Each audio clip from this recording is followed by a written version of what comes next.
So to answer the several questions that are probably in your head right now, yes, you read the title of this video correctly. Yes, I did not think I was going to let a hood guy catch me slipping at that point in my life.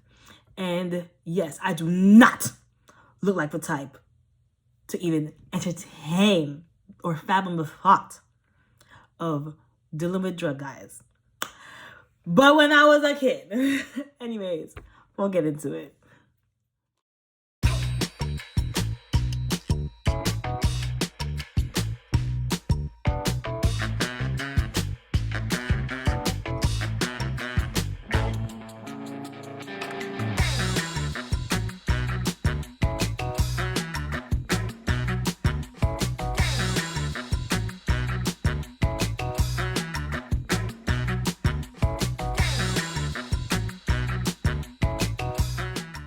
What's up, y'all? I am Danny J, and welcome back to my channel. So today,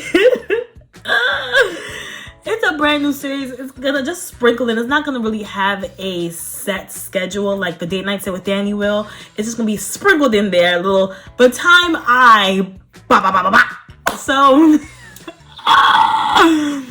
this one came about because I was literally talking to one of my younger cousins. Shout out to you, I was like, yo, I could really talk about that on my channel. So with that being said, please like, comment, subscribe, and share if you want to see my beautiful face grace your timeline.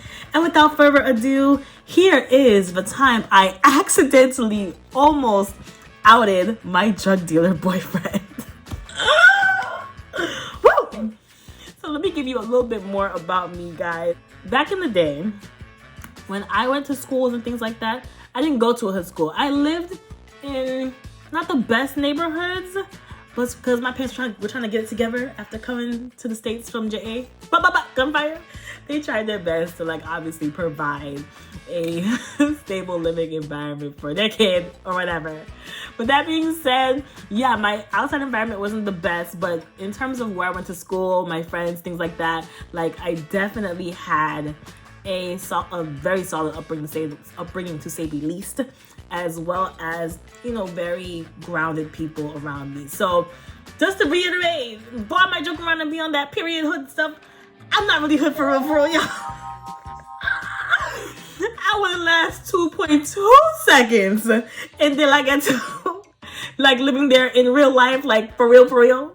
So let me just put that bullet point right there before we get started. I'm not hood for real. All right.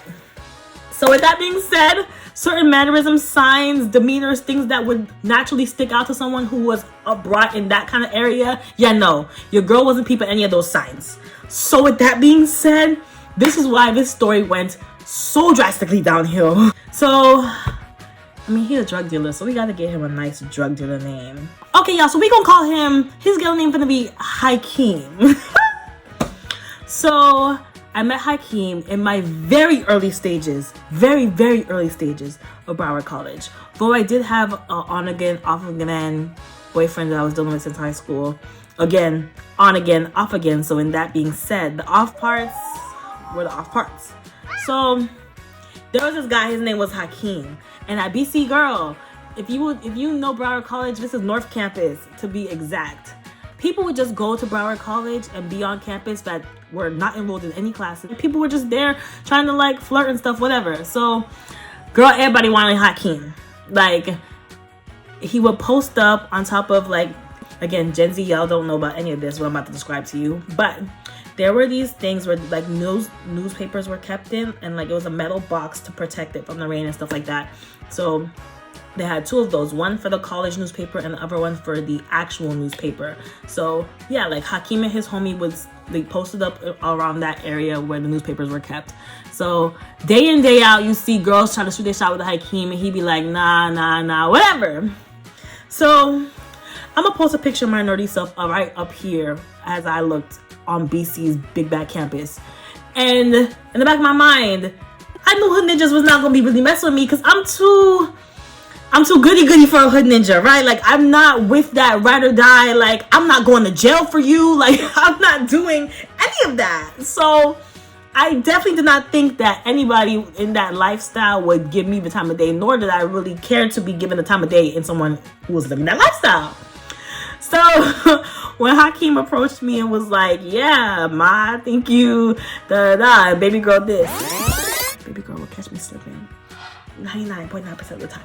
But when he was like, yeah, baby girl, like, you know, I think you, this and that, you book smart, you out here. And I was like, oh, okay. But at this point, I did not know, obviously, what he did, right? I just knew that him and his homeboy were always posted up, and they always, like, just looked really nice. And he was light-skinned. That should have been another sign, but whatever. So, okay, look nice, light-skinned. Approached me, he's like, yeah, like, blah, blah, this and that, I want to talk to you, blah, blah, blah. So, of course, we exchanged numbers, we start talking and everything. And, of course, he's always at school, so it just made it so easy. And when I tell y'all, I'm not going to cap. The feeling that I got when all these other girls were looking at me with Hakeem, and again, I'm going to post a nerdy picture. Like, I was not really, I'm not going to cap. But people come back from the past and say, I really was feeling you back in the day. I'm like, feeling what? Because I definitely was not in my radiant confidence like I am now. And I definitely was not allowed to wear certain things to school. So if I did wear things, I was sneaking it.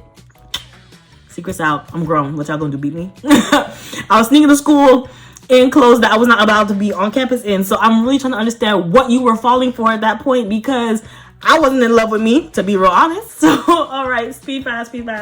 So, yeah, he was like, yeah, I'm rocking with you, up on you, blah, blah, blah. And whatever. So, you know me, I was like, oh my God, he feeling me, I'm cute. So, okay, it was like 2 weeks maybe go by. And I'm on campus. That's when I find out that that's the type of lifestyle that he was engaging in, was selling drugs, like just selling weed, whatever. So, you know, I definitely was not with him when he was doing any kinds of drops or stuff like that, at least drops outside of campus. If he was doing drops on campus.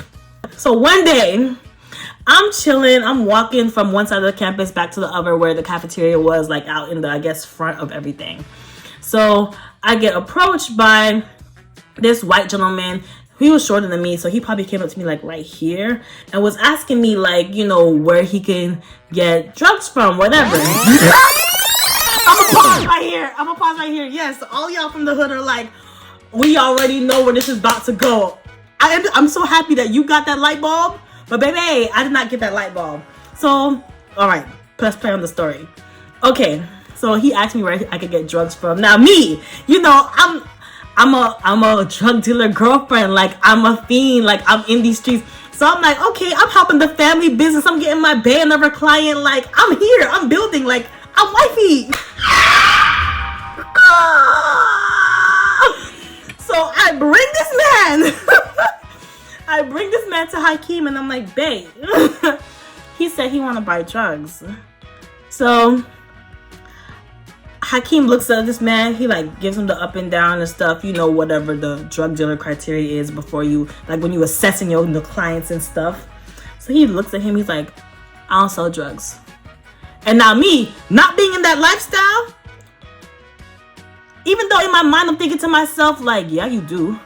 But I'm like, the woman in me was like, this is not your time to talk. Just sit back. Just sit back, because clearly there's some strategy going on here. So he was like, nah, I don't sell drugs. And he was like, you sure? Then why your girl said that? And he was like, I don't know what she's talking about. So, woo! Now he said, okay, you have a great day. And he walks off. So then now I'm looking at Keem. He looking at me like, damn. And I'm looking like, what? He pulls me to the side, and I'm not even gonna cap to y'all. I've seen guys blow up off of way worse. So the fact that like he was so like in tune with his emotions to be like, Dan, we need to talk. And he pulls me to the side and he's like, look, baby girl, we in these streets, yeah, but you also gotta understand that you just can't be advertising that kind of stuff, because you know this is illegal, right? And I was like, yeah, I know it's illegal, but he told me that's also what he wanted. He goes, babe, that's a fed. I said, what? I'm like, how do you know? Like, what are the signs that poke out for you to know that? And he's like, first of all, we on campus. Do this man look like he's going to any classes? Does this man look like does he even have a backpack, Dan? And I was like,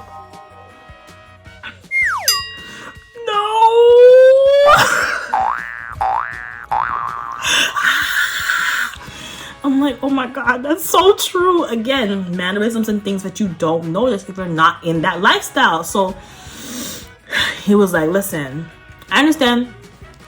You told me that you've never been around this lifestyle, and I get that, and I respect that, and that's fine. Still rock with you for sure, but at the same time, just know, anybody else ever approach you on that, you don't know nothing, you don't see nothing, you don't hear nothing. I'm like, bet. We good, handled it, and listen, just don't run your mouth no more. And sure enough, the next time I saw that man on campus, I saw him with another one of his compadres in the full like suit, because they actually at that point had busted somebody else. But it's like, budge. The advantages and disadvantages of a sheltered lifestyle, because then if he would have said, yeah, I sell drugs to that guy, man, I would have been done. My whole future and everything gone before my eyes, because I'm affiliated and I'm associated. Who goes to say that I wasn't helping him, like, as an accomplice? Like, it's crazy. There's always the argument of book smarts versus street smarts, but I don't know, because I am very book smart, but man, when it came to that, woo! So guys, that was the story of the time that I accidentally almost outed my drug dealer boyfriend. And like I said, Hakeem and I only lasted for like 3 weeks. 3 weeks at the maximum. Like, you know, I was just on a different speed than he was, and like things that I wanted out of life is not what he wanted. Of course, he had other girls, and you know, shortly after we broke up, he was on to the next thing, and I wasn't really sweating it, because again, I had my on again, off again situation. So, you know, it was a really you know, peaceful separation at that. But guys, we gotta be safe out here as per usual. Thank you so much for watching. I can't wait to see you next time. And with that being said, I am Danny J, and you, my love, you stay beautiful. Mwah.